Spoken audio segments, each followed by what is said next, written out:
El primer paso es colocar una baldosa en el suelo, cerca de la pared, y dibujar una línea con un lápiz. A continuación, con un nivel láser, proyectamos un haz de luz unos 2 mm por encima de la línea.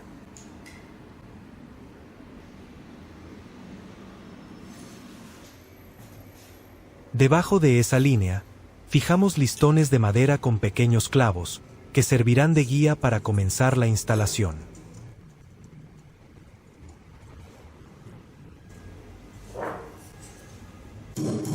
En mi canal de YouTube también puedes encontrar otros vídeos con diferentes métodos de instalación de baldosas.